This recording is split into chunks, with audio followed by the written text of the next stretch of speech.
Yo, we back once again with the True Hip Hop Podcast. It's your boy DJ Blaze, and we back with episode 124. I'm in the building with a very special guest today. Yeah. This guy has over 8 albums on Spotify. Yeah. About to drop the 9th, you know what I'm saying? Diary of a Mad Black Man. You know what I'm saying? The one and only B Jack from G-Rap. Yeah. What up, Blaze? What up, my nigga? My brother, man. How you doing, man? Good to see you once again. No, man. It's been long overdue. Yeah. I see you doing big things out here. Had to come this way for the interview this time instead of just a Zoom, you know? Yeah, I think that was during the pandemic when you had to do the cameras and couldn't really do nothing. But I didn't want to be around people nowhere. I had got that shit too many times. I'm staying in the house. I know that. But we back outside, We outside, man. baby, you know? We gonna dive right into this interview, man. Let's get it. Diary of a Mad Black Man, Anger Management Part 2. Anger Management 2. What made you want to do a sequel to the album?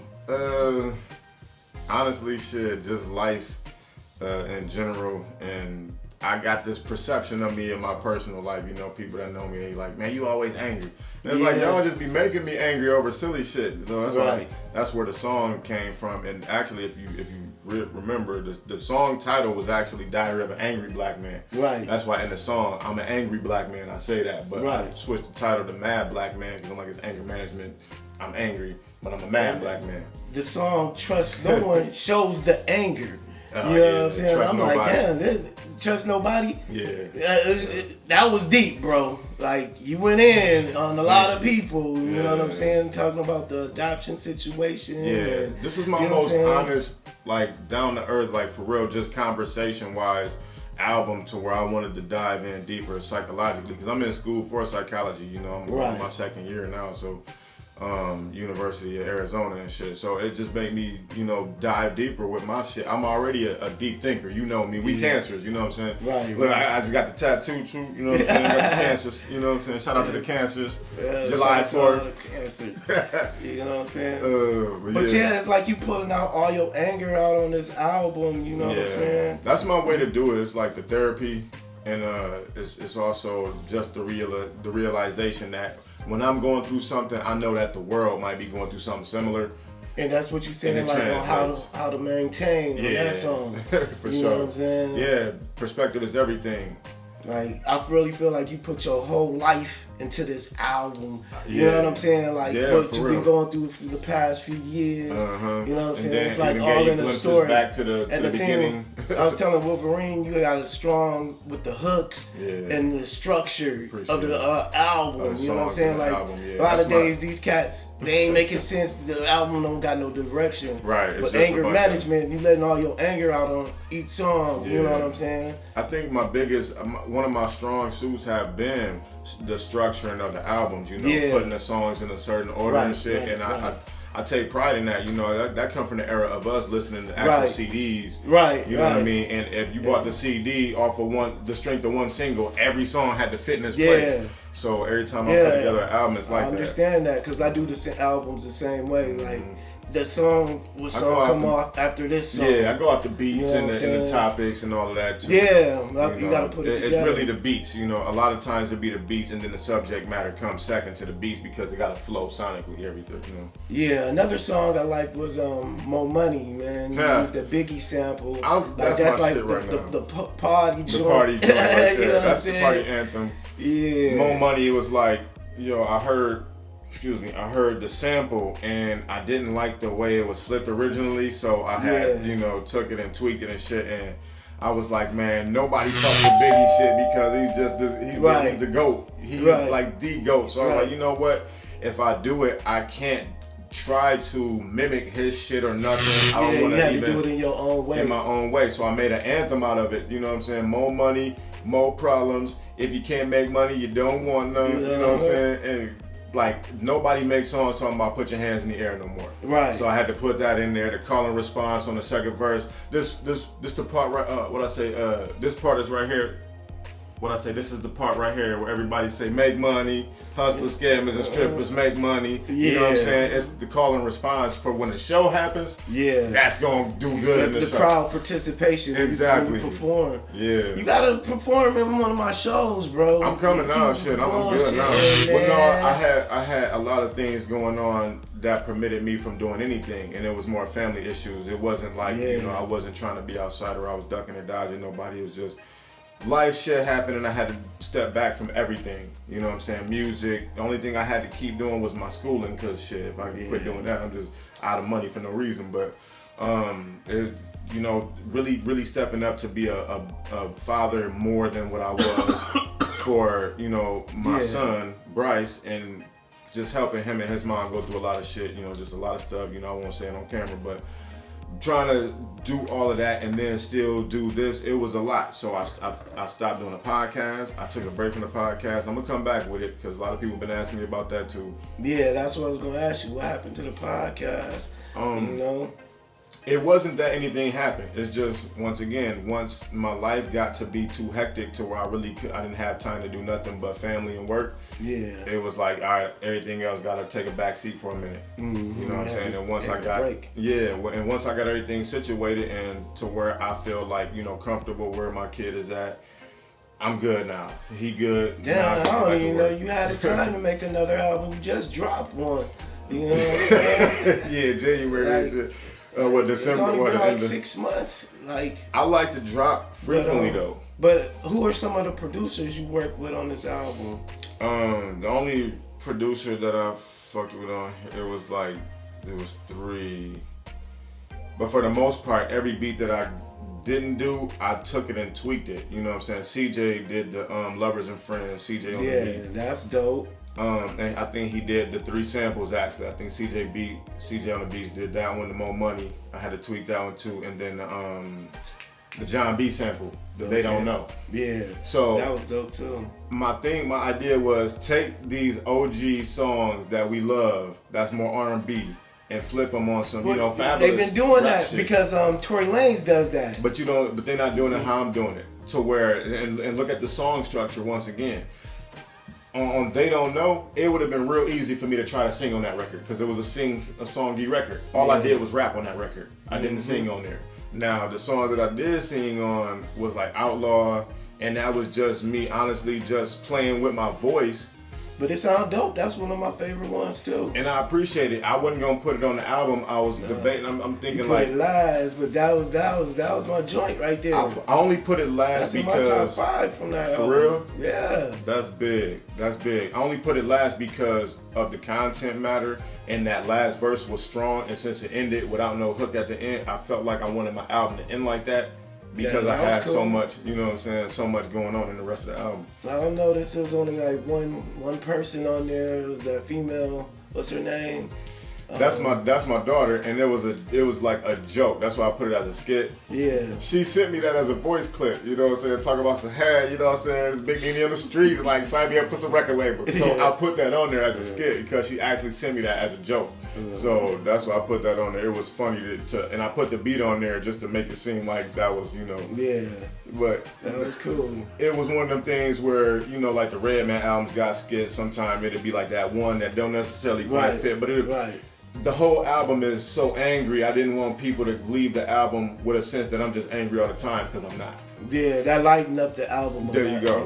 You know what I'm saying? Yeah, it was well put together, man. Congratulations. I took my time with this one. When the album dropping?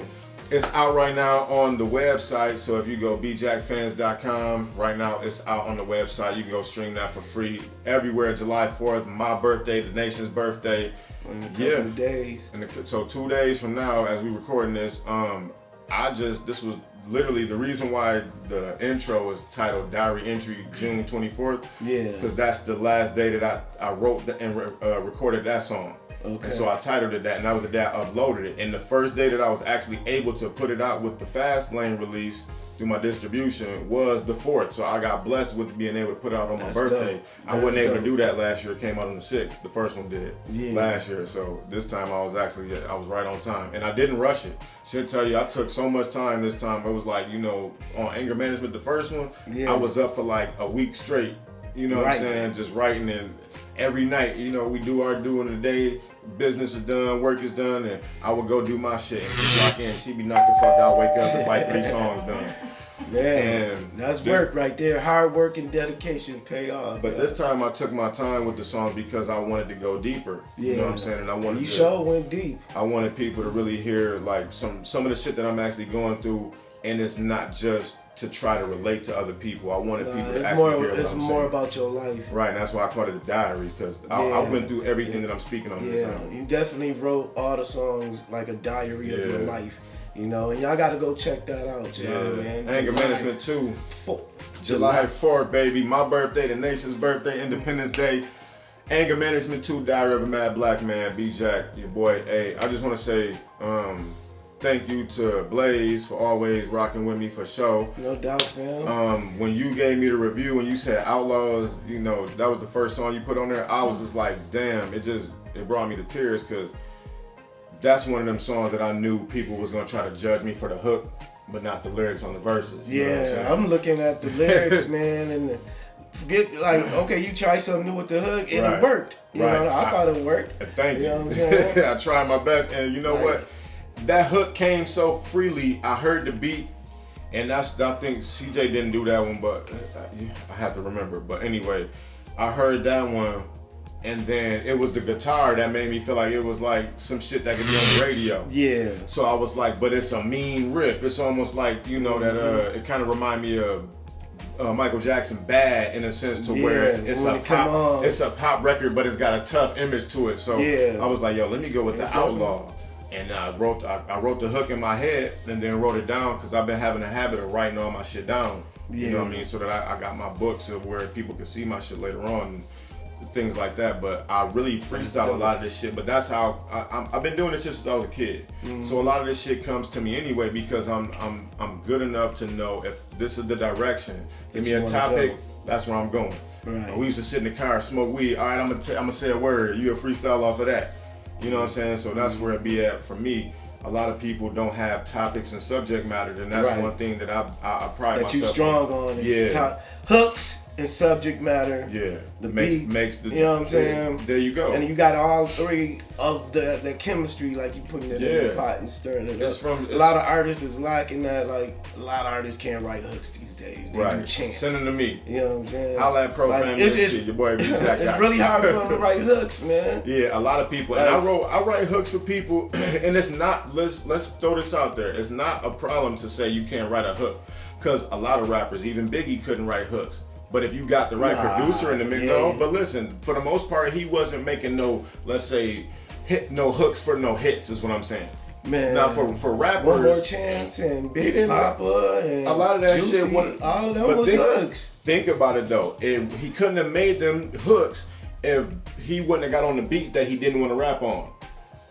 You feel what I'm saying? He wanted to be more underground. He wanted to be more. There you go. Be more mainstream. And that's what I mean. Sometimes it just takes that little bit of the extra direction to say, all right, you got that lane because that's what you're good at, but now let's put you in this lane, because you don't want your show to just be all hard legs. You want some ladies in this one. Yeah. You know what I'm saying? So that's why I wouldn't use him. I'm talking about this new school era who don't like the Migos. All they do is chants. They don't have an 8-bar hook. True. You know what I'm saying?